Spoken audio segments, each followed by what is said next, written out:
नमस्कार दोस्तों, उषा की आवाज़ चैनल में आप सभी का स्वागत है। हमारी आज की कहानी है परवा। पापा, अब तो आप रिटायर हो गए हैं। अब फुर्सत से हमारे घर चलिए और रहिए। थोड़ा चेंज हो जाएगा, आपको अच्छा लगेगा। छोटे दामाद मेहुल इस बार पीछे ही लग गए थे। मुकुंद जी की रिटायरमेंट पार्टी में पूरा परिवार इकट्ठा हुआ था।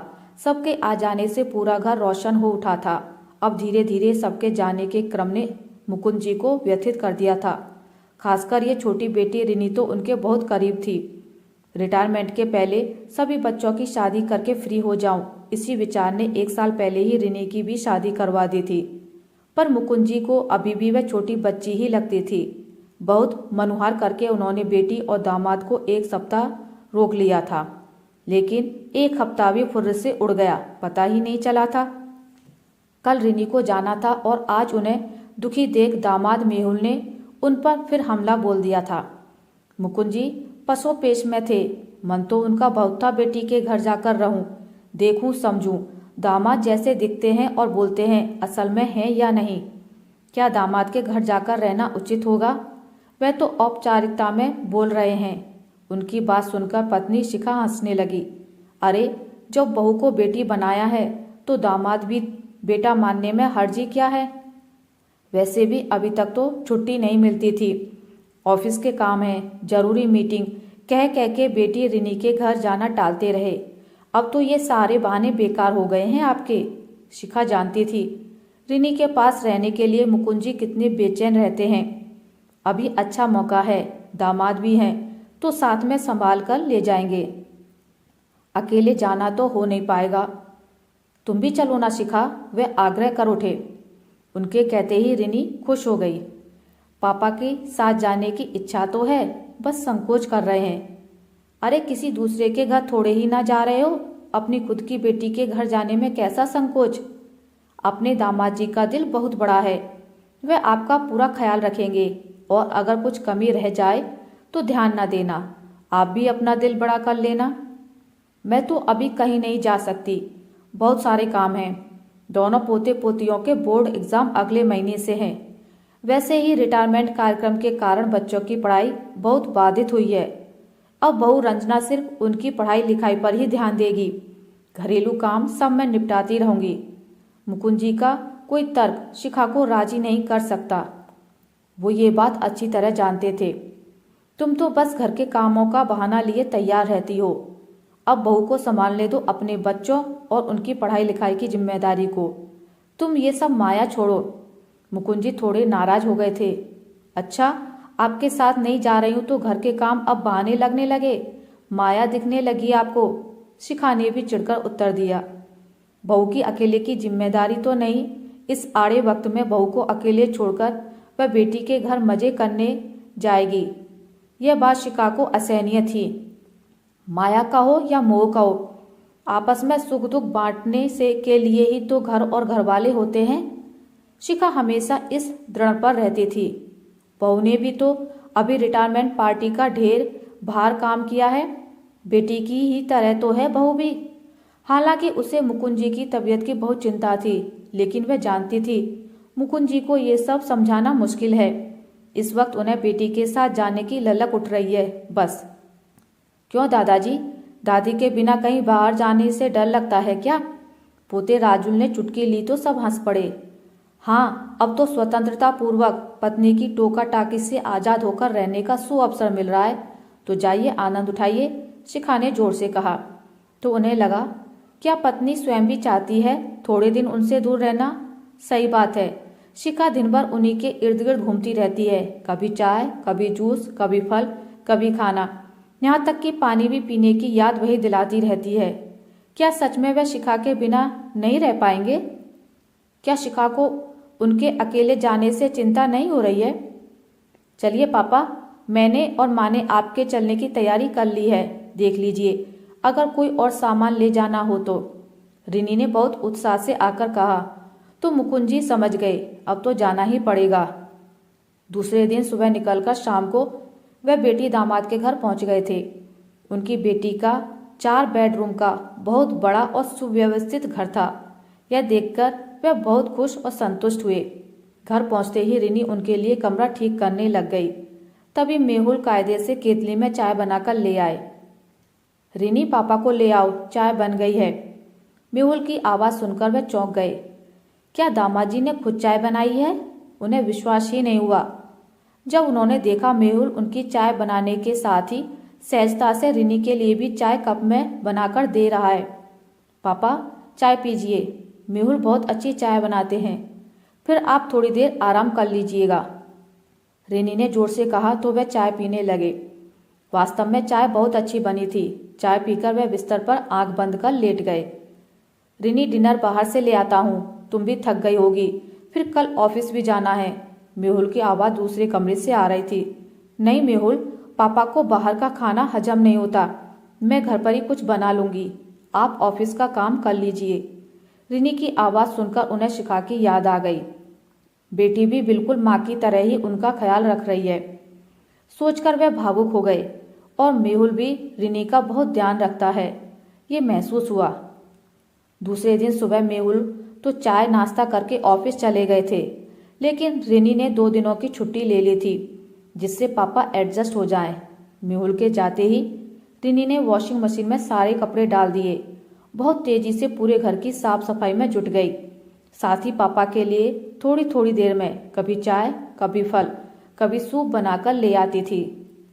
पापा के कमरे में टीवी ऑन करके सारे चैनल समझाती जाती थी। बाहर गार्डन में आराम कुर्सी निकाल लाई थी पापा के लिए। पापा चलिए लंच कर लीजिए, फिर हम दोनों मिलकर कोई पुरानी मूवी देखेंगे। बहुत उत्साहित थी रिनी। पापा को बहुत अच्छा महसूस हो उसके घर में, इसके लिए वह हर संभव प्रयास कर रही थी। उनकी पसंद का पूरा लंच था। पापा, आपको खाना ठीक तो लगा ना? माँ ने बताया था आप खाने और नाश्ते में क्या क्या पसंद करते हैं। ये देखिए पापा, माँ ने तो पूरी लंबी चौड़ी लिस्ट भी बनाकर दी है मुझे। हंसकर रिनी माँ की लिस्ट दिखा रही थी और मुकुंद जी चकित थे। वह तो यही सोच रहे थे, शिखा उनके जाने से खुश है, उसे उनका कोई ख्याल, कोई चिंता ही नहीं है, जबकि शिखा को उनकी एक एक बात की, एक एक आदत की चिंता है। अपनी बेटी को उसने पापा का ख्याल रखने के बारे में कितना सिखाया है। आइए पापा, मूवी शुरू हो गई, रिनी ने आवाज़ दी। हम दोनों अब आराम से बैठकर मूवी देखेंगे। रिनी ने बेड के सिराने 2-3 पिलो जमाते हुए कहा तो मुकुंद जी मुस्कुरा उठे।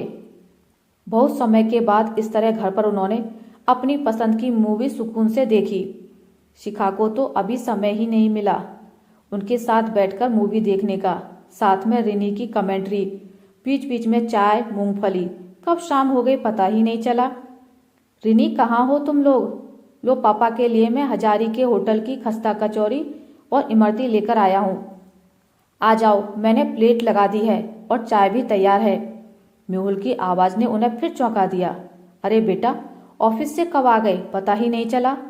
हम लोग मूवी देखने में मगन थे। बहुत संकोच से वे कह उठे। बढ़िया तो है पापा, आपके कारण रिनी ने भी मूवी देख ली, वरना इसे भी समय नहीं मिल पाता है। चाय देते हुए मेहुल खुशी से बोल पड़ा। रिनी, लो चाय पीकर तुम पापा को एक राउंड पार्क का लगवा कर ले आओ। पार्क में पापा के कुछ दोस्त भी बनवा देना, कहता हुआ मेहुल अंदर चला गया। रिनी के साथ पार्क में घूमते हुए मुकुंद जी यही सोच रहे थे कि दामाद जी को ऑफिस से आने के बाद आराम करना होगा, इसलिए हमें बाहर भगा दिया।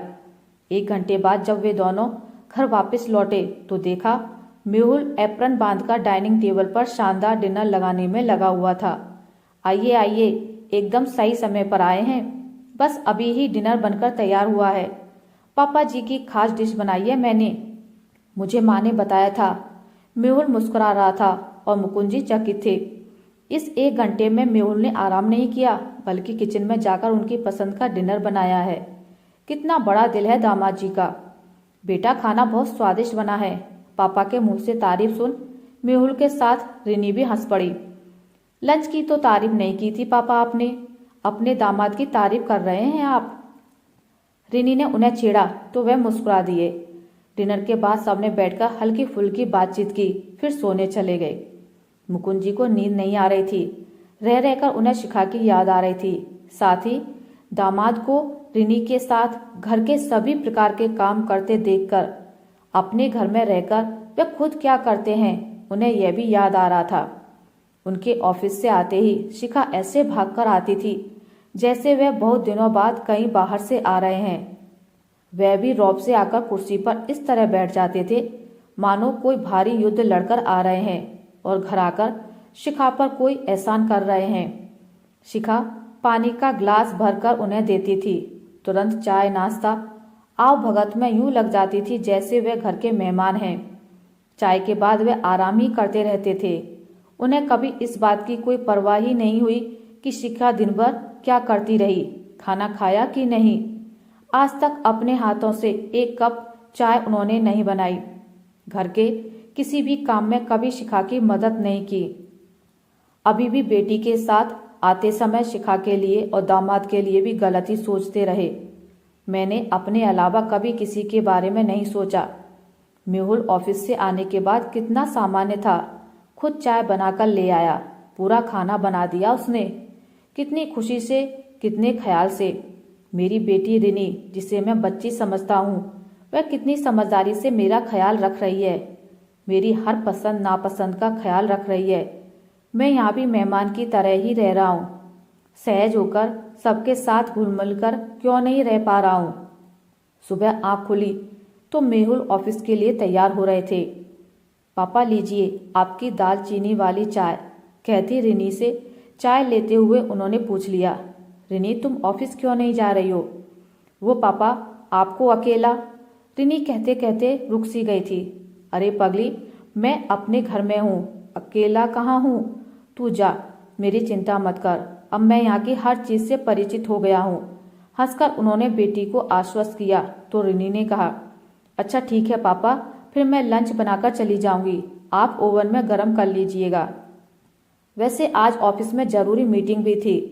दोनों के जाने के बाद आज मुकुंद जी ने पूरे घर की साफ सफाई की, किचन में जाकर काम निपटाया, फिर गार्डन की साफ सफाई करने में लग गए। अरे वाह पापा, ये घर किसने चमका दिया, गार्डन तो पहचान में नहीं आ रहा है। रिनी की चहकती आवाज से मुकुंद जी किचन से बाहर आ गए। आ गई बेटी, आजा, मेरे हाथ की चाय पीकर बता कैसी बनी है। केतली लेकर आते पापा को देख रिनी देखती ही रह गई। पापा आपने चाय बनाई? मेहुल के चकित स्वर से वह होश में आई। पापा आपने चाय क्यों बनाई? इससे पहले तो आपने कभी चाय नहीं बनाई, माँ बता रही थी। वह बहुत दुखी होंगी, इसलिए मैं ऑफिस नहीं जा रही थी। रिनी रुआसी हो गई थी। नहीं बेटा, माँ खुश होगी या नहीं ये तो मैं नहीं जानता, लेकिन मैं आज बहुत खुश हूँ। तेरी माँ हमेशा मुझसे कहती रही अपना दिल बड़ा करिए, लेकिन मैं इस बात को कभी समझ नहीं सका। जिंदगी में पहली बार आज मैं ये महसूस कर पा रहा हूँ कि तेरी माँ का दिल कितना बड़ा है। कितने निस्वार्थ भाव से वह सालों से मेरी और घर के सभी लोगों की छोटी बड़ी जरूरतों का बिना कहे ही ख्याल रखती रही है। अभी भी तुम दोनों को मेरी पसंद नापसंद सब बताकर भेजा और खुद वहाँ घर की जिम्मेदारी निभा रही है। कितना बड़ा दिल है तेरी माँ का। मुकुंद जी शिखा की याद में डूब गए थे। पापा चाय तो एकदम सुपर क्लास बनी है, इतनी बढ़िया चाय मैंने जिंदगी में पहली बार पी है। मेहुल ने गंभीर होते वातावरण को हल्का करने की पूरी कोशिश की। मेहुल बेटा, तुम्हारा दिल भी बहुत बड़ा है। दामाद या पुरुष अहम वाली कोई बात ही नहीं है तुम में। कितनी सहजता से तुम अपनी पत्नी के लिए चाय बना लाते हो, ऑफिस से आते ही डिनर की तैयारी करने लगते हो।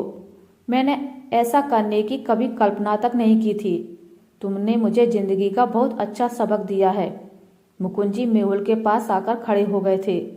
पापा मैं अभी माँ को फोन करके बताती हूँ, रिनी ने मोबाइल उठाते हुए कहा।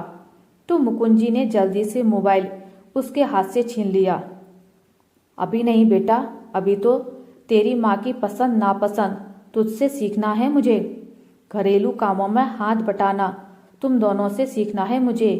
फिर घर जाकर मैं शिखा को चकित कर दूंगा। पर क्यों पापा, आप ये सब क्यों सीखना चाहते हैं?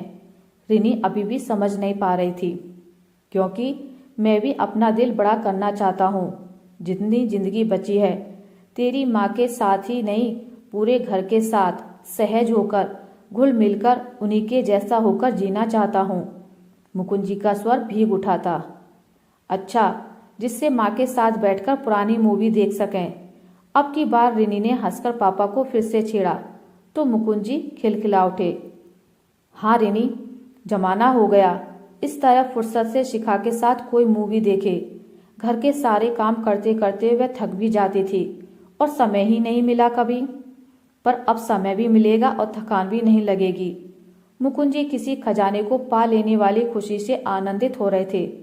चलिए पापा, फिर आज से ही माँ की पसंद का डिनर बनाने की शुरुआत करिए। रिनी और मेहुल ने पापा के गले में एप्रन पहनाते हुए कहा तो खुले दिल से सबके ठहाके गूंज उठे। आशा करती हूँ आपको मेरी आज की कहानी अच्छी लगी होगी। अगर आपको मेरी कहानी अच्छी लगी है तो इसे लाइक करें, ज़्यादा से ज़्यादा शेयर करें और अगर आप मेरे चैनल पर नए हैं तो इसे सब्सक्राइब करना ना भूलें। मिलते एक नई कहानी के साथ, तब तक के लिए नमस्कार।